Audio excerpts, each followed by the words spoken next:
Bonjour chers frères et sœurs. J'aimerais vous parler aujourd'hui de la parabole si bien connue de l'enfant prodigue. Cette parabole est l'une de celles que je préfère.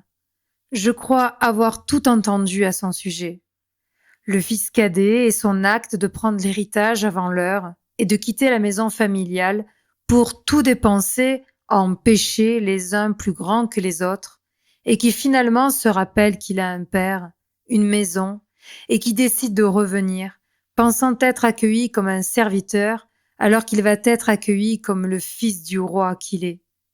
Le fils aîné, qui lui n'est jamais parti mais qui travaille au champ, et finalement est pris de jalousie au retour de son jeune frère, car pour lui, l'accueil de son père n'est pas juste.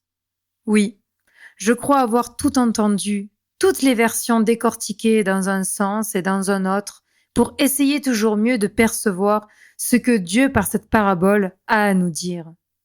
Eh bien, j'aimerais vous parler aujourd'hui de ma façon de lire, d'entendre cette parabole à présent.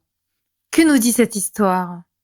Comme il était encore loin, son père l'aperçut et fut saisi de compassion.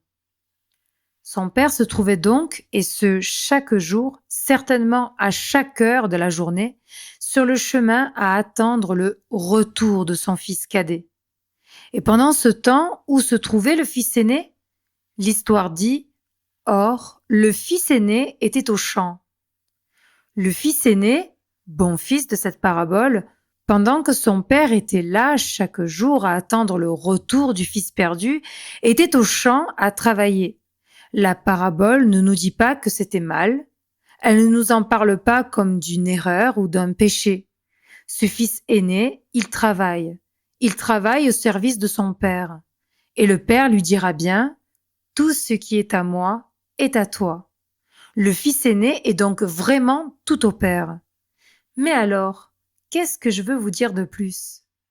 Je veux mettre en lien cette parabole et ce qu'il se produit actuellement.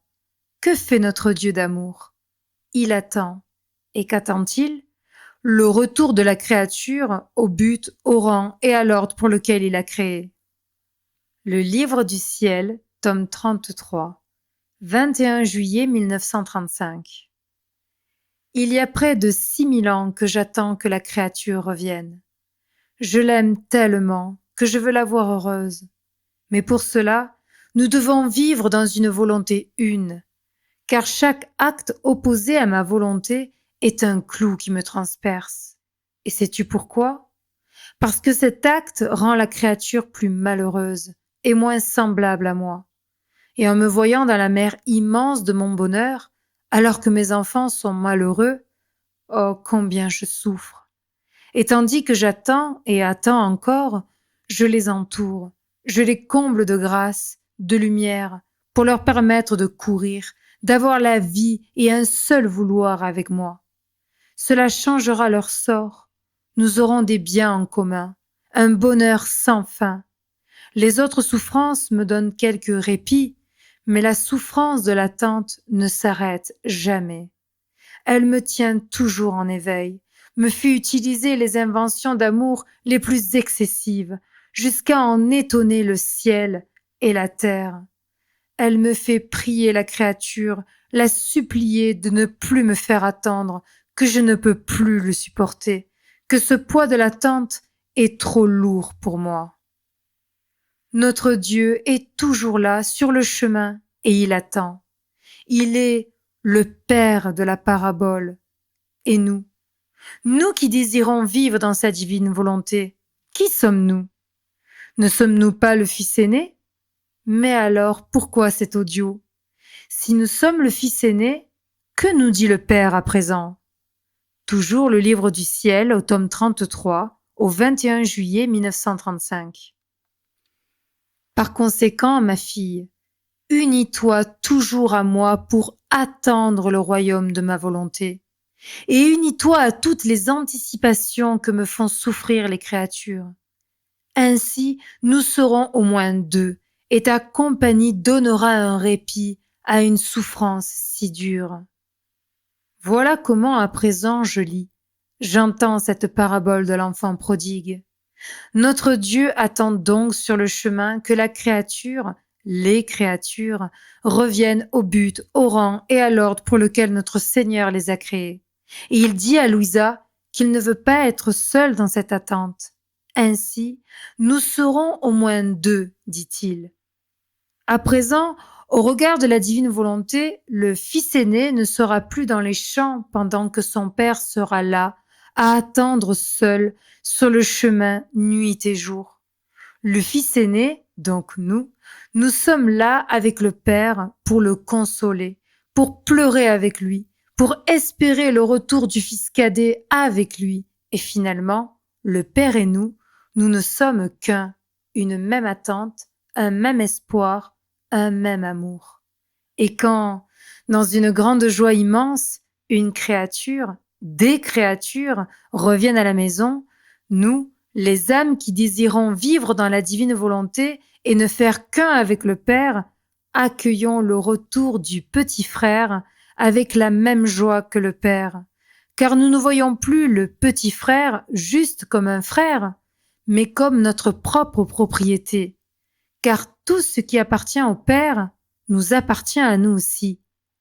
Le Livre du ciel, tome 8, 29 octobre 1907.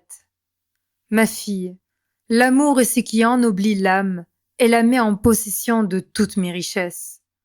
Le véritable amour n'admet aucune restriction, même si l'un est inférieur à l'autre. Ce qui est à moi est à toi. Voici le langage de deux êtres qui s'aiment vraiment. Quelle joie!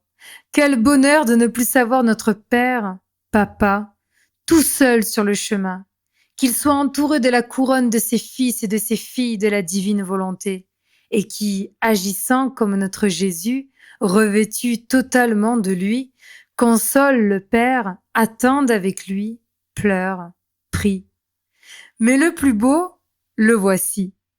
Non seulement le Père de la parabole ne se trouve plus seul, mais accompagné de son fils aîné, mais en plus le Père nous apprend ce qu'il nous attend au retour du fils cadet.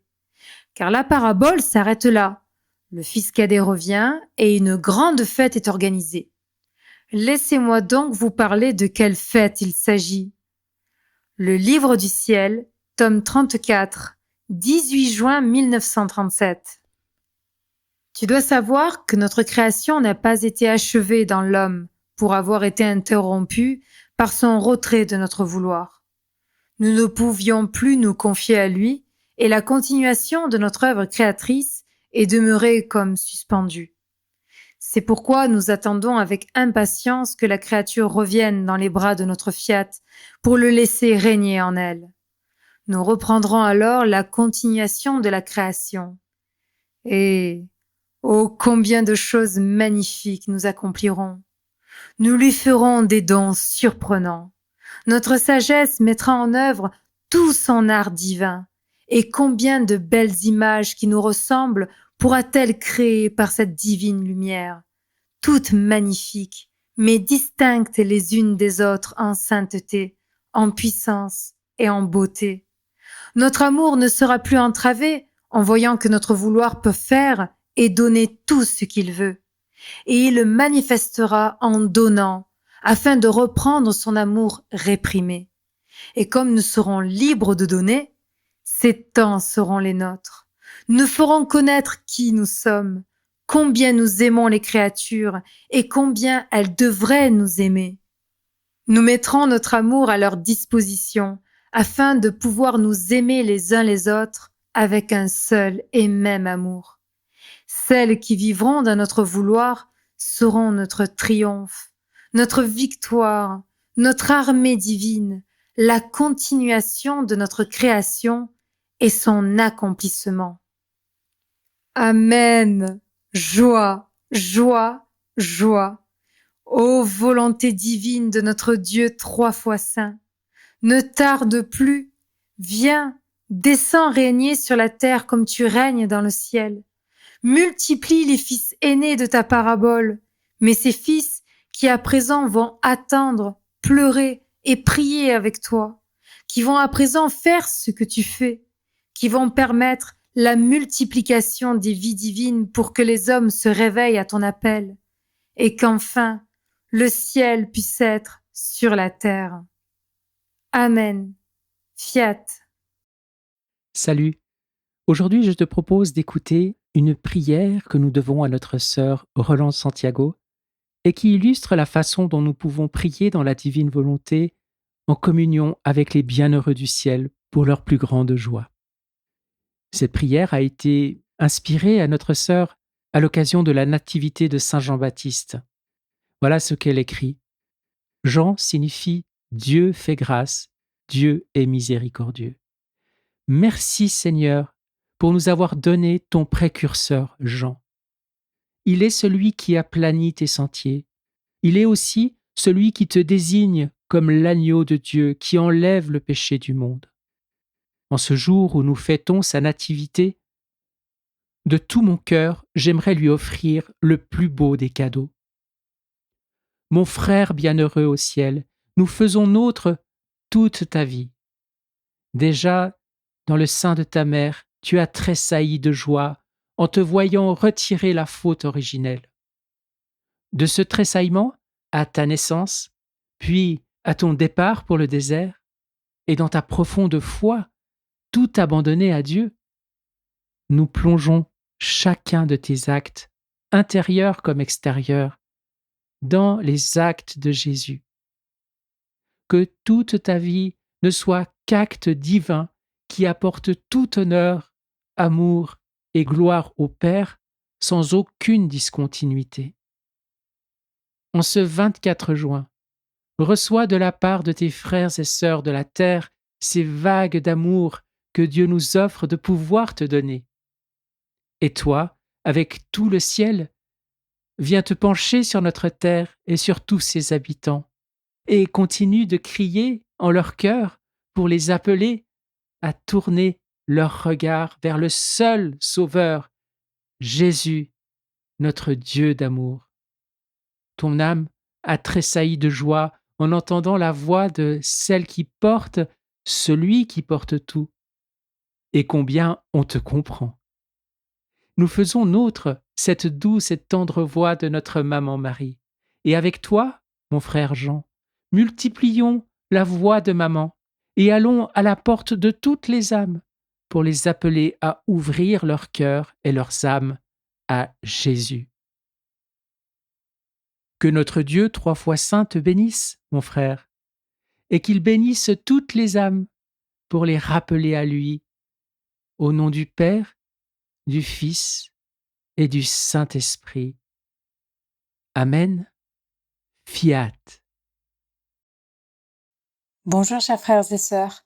En ce mois de mai qui est consacré à notre maman d'amour, j'aimerais vous faire part d'une réflexion qui est la mienne et qui part des deux écrits des 2 livres que j'aime le plus, les écrits de Luisa Picaretta dans les livres du ciel et les écrits de Maria Valtorta dans les cahiers de Maria Valtorta. J'aimerais vous parler du fiat de maman, ce fiat qui signifie qu'elle s'abandonne totalement à Dieu, mais ce fiat que je découvre de plus en plus et qui me démontre que elle s'est abandonnée, mais elle a agi aussi. Elle ne s'est pas juste reposée dans un abandon total à Dieu qui devait tout faire. Non, elle s'est abandonnée avec confiance, mais elle a toujours été agissante, notre mère. Elle a agi. Laissez-moi donc vous lire plusieurs passages et vous les commenter. Donc le premier passage se trouve au 4 septembre 1943 dans les écrits de Maria Valtorta. Jésus dit: Marie n'a pas commis l'erreur qui fait s'effondrer tant d'âmes capables de perfection. Elle n'a jamais dit « Je sens que Dieu veille sur moi, je sens que Dieu m'a choisi, je lui laisse le soin de me défendre contre l'ennemi. » Non. Tout en reconnaissant l'œuvre de Dieu en elle, Marie agit comme si elle était la plus dénuée de toutes les créatures en dons spirituels. De l'aube au coucher du soleil, et même pendant son sommeil virginal sur lequel les anges veillaient, son âme restait vigilante. C'est donc avec raison que l'ange put dire « pleine de grâce ». Oui, pleine de grâce. La grâce était en elle. La grâce, c'est-à-dire Dieu, et la grâce, c'est-à-dire le don de Dieu, qu'elle a su faire fructifier à 1000%. Voilà ce qu'il faut mes enfants, pour faire en sorte que les choses célestes conçoivent le Christ en vous, que vous adhériez à la grâce, que vous recueilliez la grâce, que vous multipliez la grâce, que vous aspiriez la grâce. Pour vivre, le corps doit aspirer de l'air et l'absorber, la nourriture. Pour vivre, l'âme doit aspirer la grâce. Alors la lumière peut descendre là où elle peut s'incarner et le Christ naît mystiquement en vous, comme il naquit réellement en Marie. Cela nous demande donc d'agir, de faire comme notre maman, qui n'est pas restée sans agir. Donc maintenant, j'aimerais vous lire le 17 décembre 1914, dans le tome 11, les écrits de Jésus à Luisa Picaretta. Voici comment toi aussi tu peux former l'hostie. L'hostie est matérielle et tout à fait humaine. Toi aussi tu as un corps matériel et une volonté humaine. Ce corps et cette volonté humaine qui sont tiens, si tu les gardes purs, droits, éloignés de toute ombre de péché, ce sont les accidents, les voiles pour pouvoir me consacrer et vivre caché en toi. Mais cela ne suffit pas. Ce serait comme l'hostie sans la consécration. C'est pour cela qu'il faut ma vie. Ma vie est composée de sainteté, d'amour, de sagesse, de puissance, etc. Mais le moteur de tout est ma volonté. Par conséquent, après avoir préparé l'hostie, tu dois faire mourir ta volonté en elle. Tu dois très bien la cuire pour qu'elle ne renaisse plus.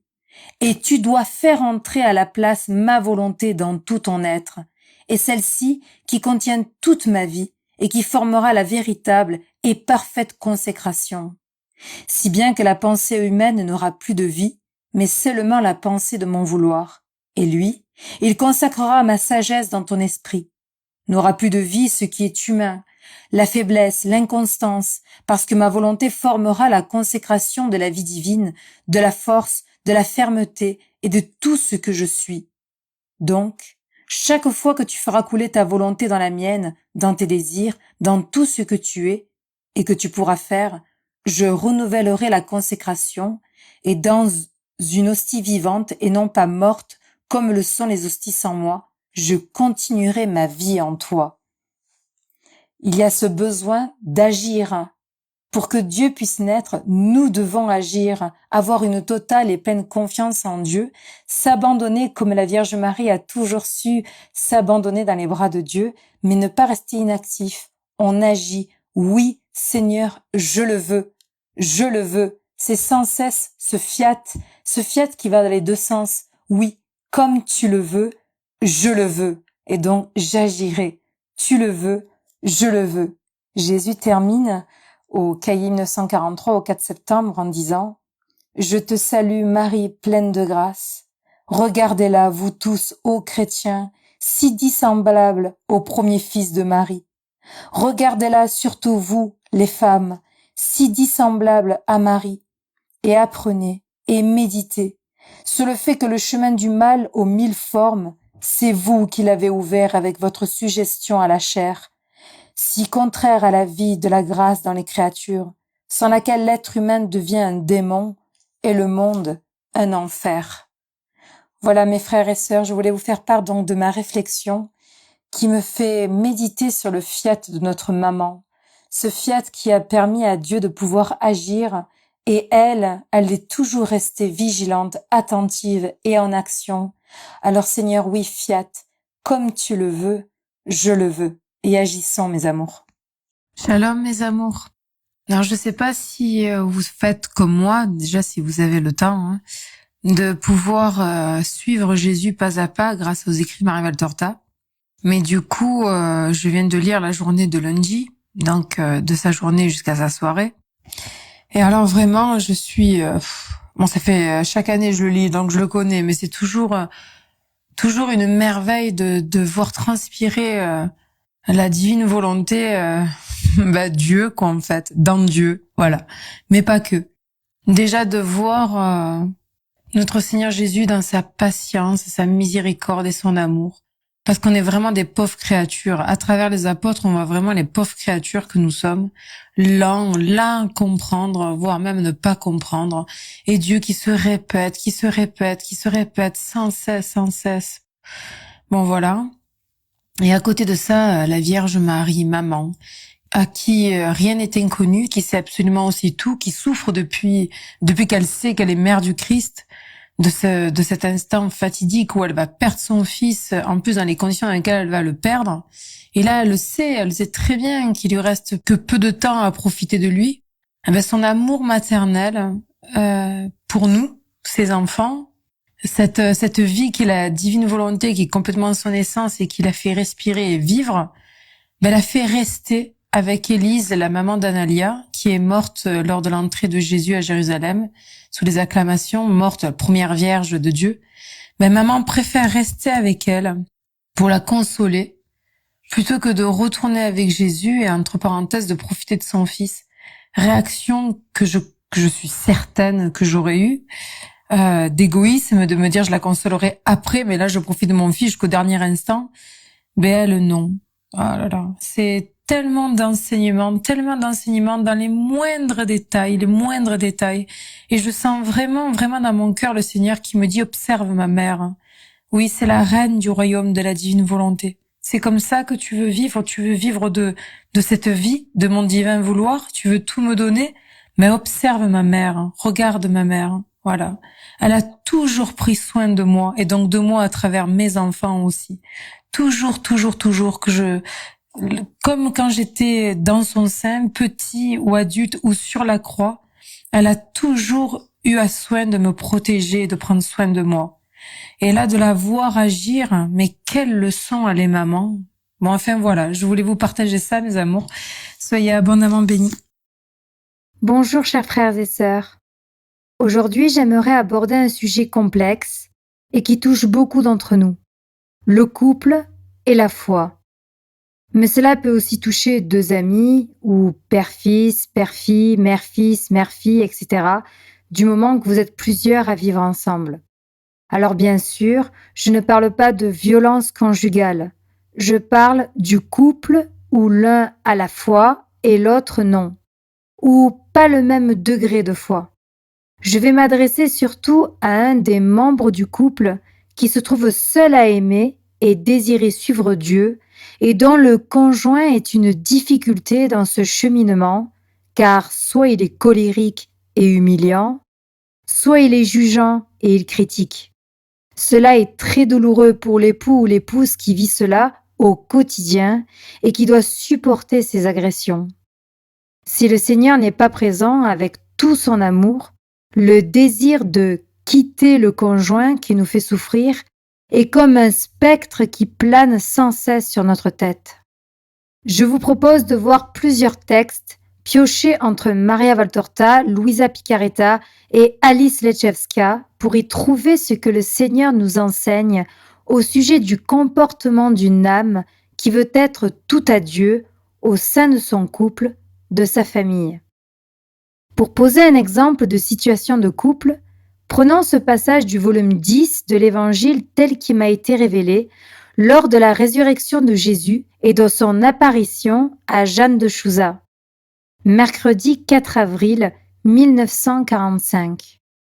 Jeanne dit : « J'ai tout perdu avec la passion de mon Seigneur, et mon Maître, et l'amour de mon époux, et son âme, car il ne croit pas.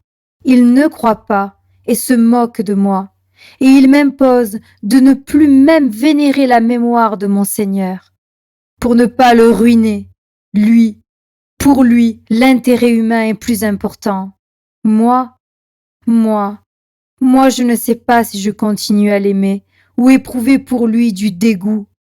Je ne sais si je lui obéis comme épouse ou si je lui désobéis, comme mon âme le voudrait, à cause du lien conjugal de mon esprit avec le Christ, à qui je reste fidèle. Moi, je voudrais savoir. Et qui me conseille si la pauvre Jeanne ne peut plus le rejoindre? Oh, pour mon Seigneur, la passion est finie. Mais pour moi, elle a commencé le vendredi, et elle continue. Oh, moi je suis si faible, et je n'ai pas la force de porter cette croix. Jésus répond : « Mais si lui t'aidait, voudrais-tu porter ta croix pour lui ? » Jeanne : « Oh oui, pourvu qu'il m'aide. Lui sait ce que c'est que de porter seul la croix. Oh, pitié de mon malheur! Jésus. Oui, je sais ce que c'est que de porter seul la croix. C'est pour cela que je suis venue et que je suis à tes côtés. Jeanne, comprends-tu qui est celui qui te parle? Ta maison n'est plus amie du Christ? Pourquoi? Si lui, ton époux terrestre, est comme un astre couvert de miasmes humains, tu es toujours Jeanne de Jésus. Le Maître ne t'a pas quitté. Jésus ne quitte jamais les âmes devenues ses épouses. Il est toujours le Maître, l'ami, l'époux, même maintenant qu'il est le ressuscité. Lève ta tête, Jeanne, regarde-moi. À cette heure d'instruction secrète et plus douce que si je t'étais apparue comme aux autres, je te dis ce que devra être ta conduite future, ce que devra être celle de tant et de tant de tes sœurs. Aime avec patience et soumission ton époux troublé. Augmente ta douceur, d'autant plus que fermente en lui l'amertume de peurs humaines. Augmente ta clarté spirituelle, d'autant plus qu'il engendre de lui-même des ombres d'intérêt terrestre. Sois fidèle pour deux, et sois courageuse dans ton mariage spirituel. Combien dans l'avenir devront choisir entre la volonté de Dieu et celle de leur conjoint?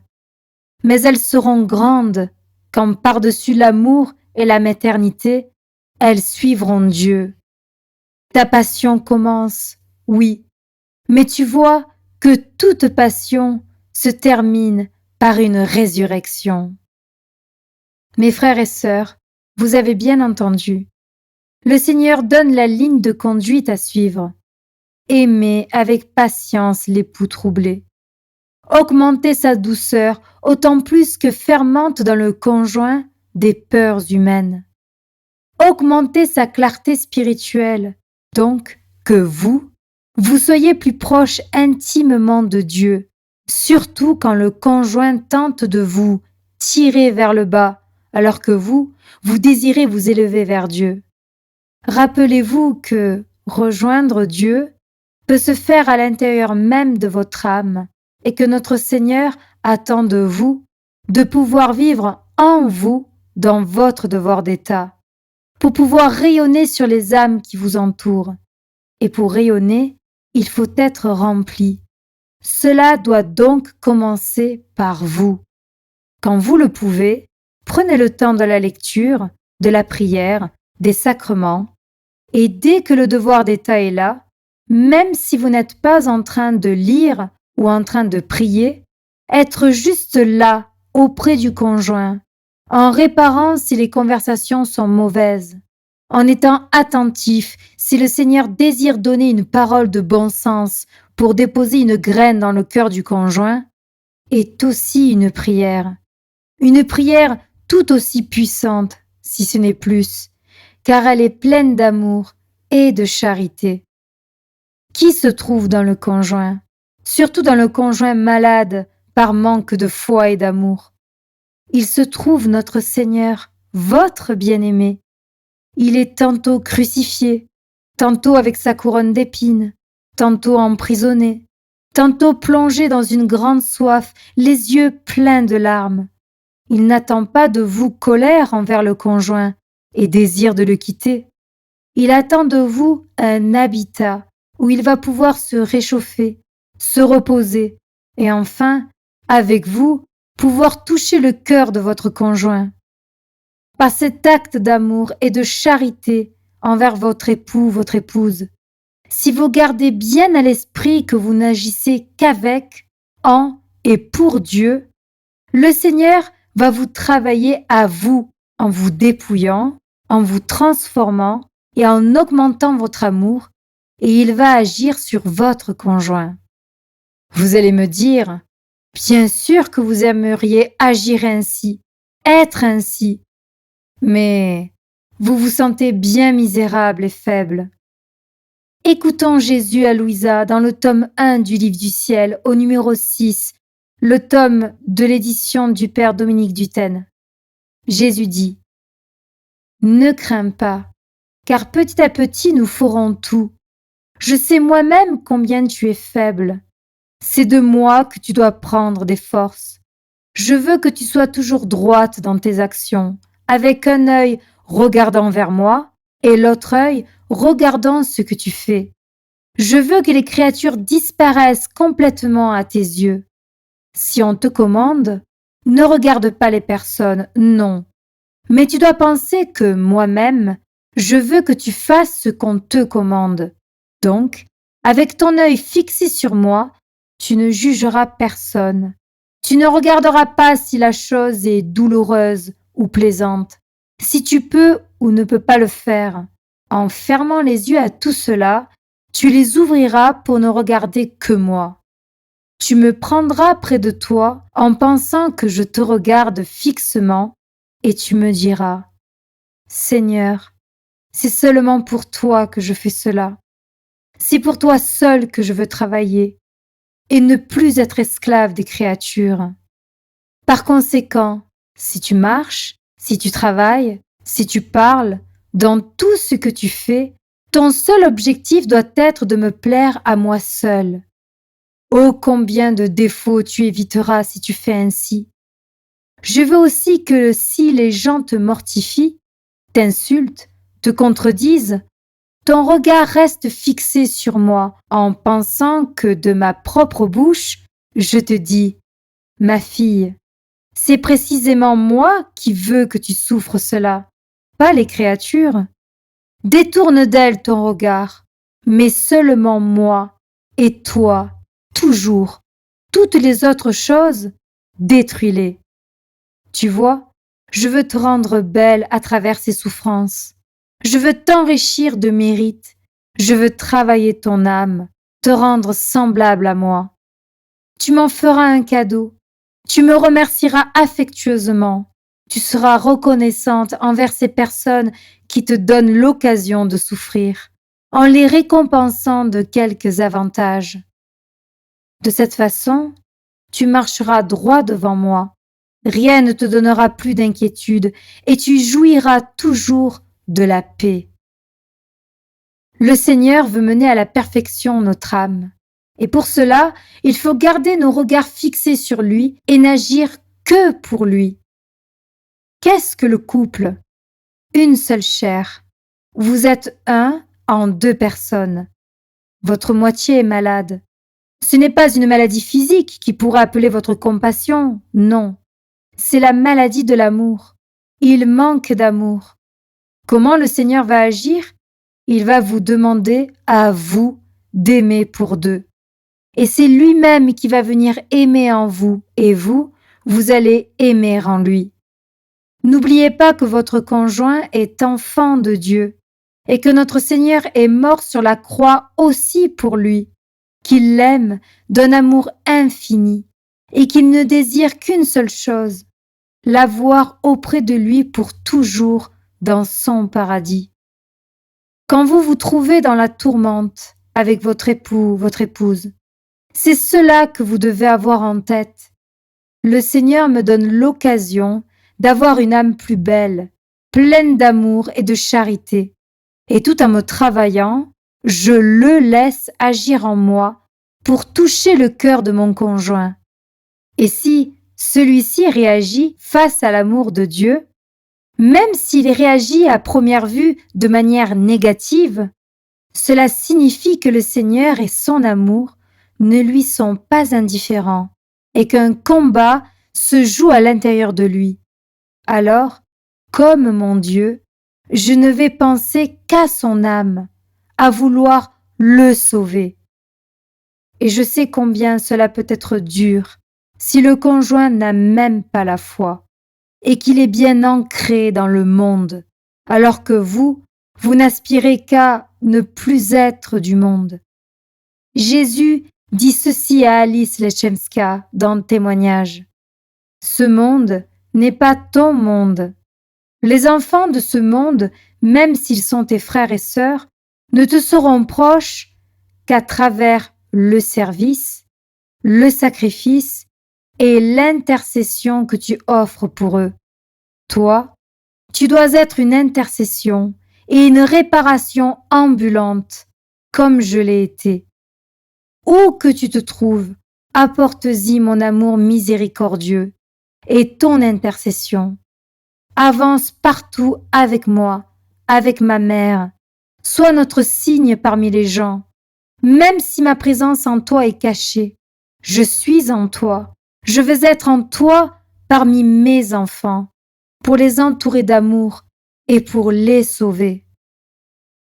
Qu'est-ce qu'il se joue en ce moment? Il se joue le rappel à l'ordre, au but et au rang pour lequel l'homme, mais l'homme et la femme, le couple, a été créé par Dieu. Pourquoi les familles, et spécialement le couple, sont tant attaquées? Car le Seigneur nous appelle à revenir à notre origine, telle qu'il nous a pensée dans son amour infini. Alors courage, amour, foi, abandon, mes frères et sœurs. Le combat est directement sous votre toit. Mais plongez dans l'acte unique. Votre combat et ses fruits rejaillissent sur toute la famille humaine et sur tous les couples. Soyez de bons soldats de la Vierge Marie et permettez au Seigneur de pouvoir venir vivre en, avec et à travers vous au sein même de votre couple, de votre famille. Gardez votre regard sans cesse fixé sur Jésus et chaque jour, repartez au front à la conquête de l'âme de votre conjoint. Un jour, quand le Seigneur vous appellera à le rejoindre pour l'éternité dans son paradis, vous jouirez des vies divines que vos actes auront accomplies. Et cela, n'ayez pas de doute. Vous en jouirez auprès de Dieu et de votre conjoint que le Seigneur sera allé chercher par votre vie de fiat donnée jour après jour sur la terre. Que notre Seigneur vous bénisse abondamment et que notre maman Marie vous garde toujours blotti sur son cœur immaculé. Amen. Fiat.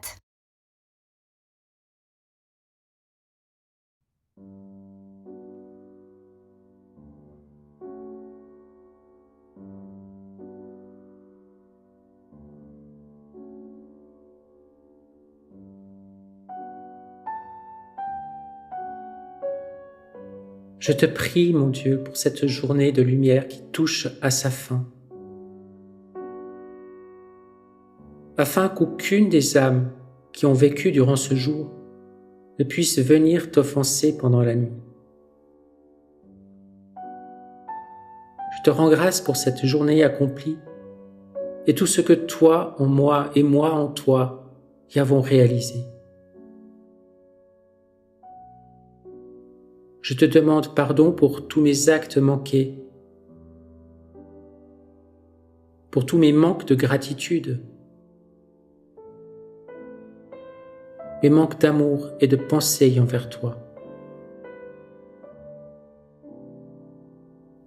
Je te demande pardon pour toutes les fois où je n'ai pas permis à ta divine volonté d'agir en moi, laissant la moindre place à ma volonté humaine.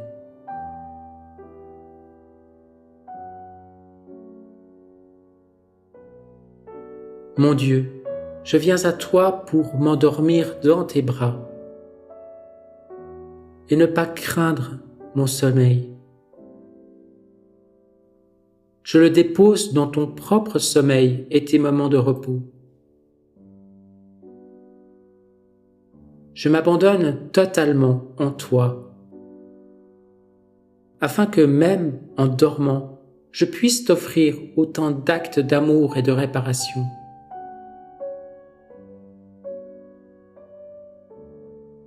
Je te prie pour tous les péchés de la nuit, afin que le démon ne puisse pas s'approcher de tes créatures.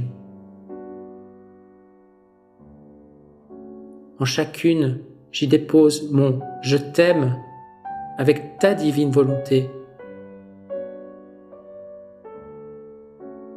Et je te prie pour ces âmes. Et pour les âmes qui seraient tombées dans les griffes de Satan, je te prie de mettre dans leur cœur la réalisation de leurs péchés.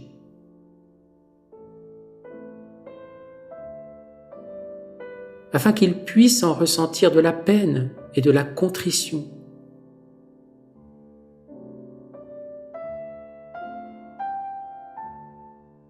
Et pour qu'au lever de la lumière du jour prochain,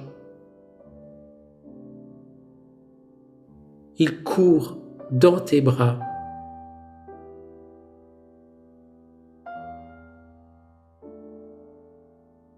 avec la ferme résolution de ne pas continuer sur la voie du péché.